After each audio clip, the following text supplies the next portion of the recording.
Welcome back to Obas Trending Gist. Today we are diving into a hot button topic that has sparked massive debate, corruption specifically. A very bold statement made by Nigerian public figure Reno Omokri at the prestigious TRT World Forum in Istanbul. He directly challenged the global narrative on Nigeria, claiming that under President Tinubu, transparency has been institutionalized and that Nigeria is, in fact, not a corrupt nation. Did you hear that? Is this a brave defense of our nation, or does it paint an overly optimistic picture? Let us take a look at what he had to say. So sit back and take a watch.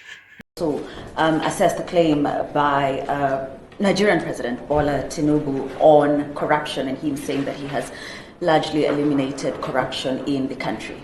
Well, I agree with him. I agree. See, Africa often gets the wrong end of the stick. And the reason being that Western agencies and the media control how corruption is gauged worldwide. I'm going to give you a couple of examples. In our custom in Nigeria, it is customary that when a public servant goes over and beyond his duties to help you, you appreciate them. We had this before colonialism. We had empires. Some of you might not know. We had kingdoms. Oyo Kingdom, we had public officials there, Oyo Mesi, Ogboni, we have the Hausa Fulani kingdoms. When a public official goes beyond his duty, you appreciate them. But when that's done, people like Transparency International and the Western media see that as corruption. It is not corruption, because they take into effect their own custom and then they judge it positively. I'll give you an example. In the West, if you go to a restaurant to eat, it's customary to tip a waiter. For example, Peter Okoye, a popular Afrobeat singer, he was in Atlanta. He went to a restaurant to eat, and he did not tip the waiter because that's not our custom. And the waiter just wrote a public letter, a stinker. So you see, why is tipping not corruption, but then appreciating a public official corruption? You see, some of the things that happen in the West, that's why I said Africa gets the wrong end of the stick. Jean-Christophe Mitterrand, in France, he collected $2 million bribe. He was his father's advisor. Right there, that's nepotism. Such a thing cannot happen in Nigeria. Thatcher went with his mother to Oman, and his mother introduced him to Omani businessmen as a businessman from England with which they could do business with. That is conflict of interest. It cannot happen in Nigeria. Look at in the United States. Neil Bush was involved in the S&L, the Savings and Loans Silverado scheme. That can't happen in Nigeria. Recently, Hunter Biden collecting monies from officials in Ukraine, from officials charged with fraud in China. It cannot. In Nigeria, we've got the son of the president, Sheyi Tinubu. The son of the president, a businessman, he has never collected a contract from the government. He travels with his father. The father has never introduced him to anybody as a businessman from Nigeria to do business with. Nigeria is not a corrupt country. I'm going to tell you something. In New York, one man, Bernie Madoff, stole 68 billion. It cannot happen in Nigeria. So if we are going to have a more egalitarian means of judging corruption, you'll find out that Nigeria is much better than many European countries, certainly much better than America. And I'm proud to be a Nigerian. Assess the claim by Nigerian President Tinubu on corruption, and him saying that he has largely eliminated corruption in the country. Well, I agree with him. I agree. See, Africa often gets the wrong end of the stick. And the reason being that Western agencies and the media control how corruption is gauged worldwide. I'm going to give you a couple of examples. In our custom in Nigeria, it is customary that when a public servant goes over and beyond his duties to help you, you appreciate them. We had this before colonialism. We had empires. Some of you might not know. We had kingdoms. Oyo Kingdom, we had public officials there, Oyo Mesi, Ogboni, we have the Hausa Fulani kingdoms. When a public official goes beyond his duty, you appreciate them. But when that's done, people like Transparency International and the Western media see that as corruption. It is not corruption, because they take into effect their own custom. And that was quite a powerful statement from Reno Omokri, and it is certainly giving us a lot to unpack. He is hitting on several points that resonate with many Africans who feel that Western agencies and media often portray the continent and Nigeria specifically through a biased lens, ignoring their own internal issues. Let us break down his argument one by one. First, Omokri argues that Western agencies and the media control how corruption is gagged worldwide, leading to Africa getting the wrong end of the stick. He suggests that what is called corruption in Nigeria might just be appreciation for public servants going above and beyond, akin to tipping a waiter in the West. This is a fascinating cultural argument. Tipping, while customary in many Western service industries, is distinct from a public official receiving a gift that could influence their duties. In many legal frameworks, gifts to public officials, especially those of significant value, are strictly regulated or prohibited precisely because they can create a conflict of interest or be seen as bribe, regardless of the intent. The line between cultural appreciation and undue influence can be incredibly blurred, and that's where international anti-corruption standards aim to establish clear boundaries to protect public trust. He then harkened back to pre-colonial Nigerian kingdoms, suggesting that public officials were appreciated without it being labeled corruption.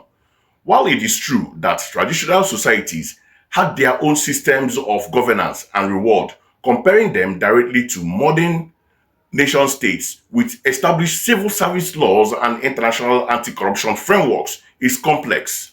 The accountability structure, legal definitions, and global economic implications were vastly different.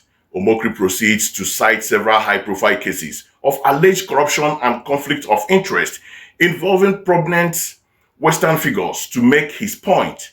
He mentioned Jean-Christophe Mitterrand, the son of former French president, who was indeed involved in an arms trafficking scandal, collecting significant sums. This is a well-documented case of corruption in a Western nation. He mentioned Thatcher, the son of former UK Prime Minister Margaret Thatcher, who was embroiled in controversies over his business dealings, especially in connection with his mother's political influence. This certainly raises questions of conflicts of interest and leveraging family connections for personal gain. So he mentioned another person, Neil Bush, the son of former US President George H.W. Bush, who was involved in the Silverado banking collapse, though he was never charged with criminal wrongdoing. The controversy highlighted issues of corporate governance and the political connections. And again, Omokri mentioned Hunter Biden, son of the former US President Joe Biden, whose business dealings in Ukraine and China have faced intense scrutiny and the allegations of impropriety and leveraging his father's name. These are ongoing political and legal debates in the US. Omokri uses these examples to argue that similar acts, if committed by Nigerians, would immediately be labeled corruption, while in the West, they are often seen differently. So he's asserting that such a thing can never happen in Nigeria. This is where his argument becomes a bit of a false equivalence and an oversimplification. The existence of corruption in Western countries does not automatically absolve Nigeria or make it better. Corruption is a global issue. What these examples do highlight is that no nation, regardless of its perceived standing, is immune to corruption, especially when power and influence are at play. However, the system of accountability, media scrutiny, and legal consequences can differ significantly. He then offers a direct counter-example from Nigeria. He says Sheyi Tinubu, the son of President Bola Ahmed Tinubu, Omokri states that Sheyi is a businessman who has never collected a contract from the government and that his father has never introduced him to anybody as a businessman from Nigeria to do business with. This is a strong claim intended to demonstrate a higher ethical standard within the current Nigerian leadership. Compared to Western examples he provided, I am laughing because you are mentioning Sheyi Tinubu that he has never collected any contract from the government. I don't want to say much, but let us continue. So, if true and consistently upheld, such action would indeed represent a significant step forward, institutionalized transparency and avoiding conflict of interest. However, the challenge lies in the objective measurement and perception of corruption. Organizations like Transparency International, which Omokri indirectly critiques, use various indices like the Corruption Perception Index, CIP, to rank countries. These rankings are based on survey of experts and business people reflecting their perception of corruption in the public sector. While one can argue about the methodology or potential biases, these indices are widely used as benchmarks.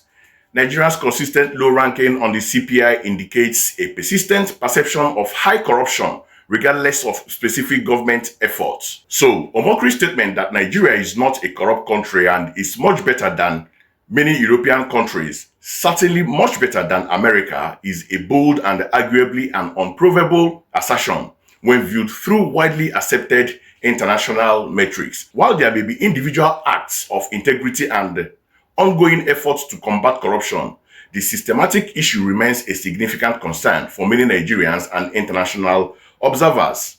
So the key takeaway from Omokri's passionate defense is that we need a more nuanced and less hypocritical global conversation about corruption. It is true that West often points finger while having its own skeleton in the closet, but this doesn't diminish the need for every nation, including Nigeria, to rigorously pursue transparency, accountability, and the rule of law. Institutionalizing conspiracy, as Omokri claims President Tinubu is doing, means creating a robust system that prevents corruption, regardless of individual integrity, and ensuring that those who engage in corrupt practice face appropriate consequences. Ultimately, the debate isn't just about whether corruption exists, but about its prevalence, its impact, and the efficacy of the system in place to fight it. Omokri's comments certainly stir the pot and force us to look critically at how corruption is defined and judged on a global scale. So, Obas Trending Gist fam, what do you make of Reno Omokri's statement? Do you agree that Nigeria is often unfairly judged by Western standard, or do you think his defense overlooks some critical realities? This conversation is crucial and it highlights the ongoing battle for transparency and accountability, both locally and internationally. Let us know your thoughts in the comments below. Don't forget to like, share, and subscribe to Obas Trending Gist. See you next time.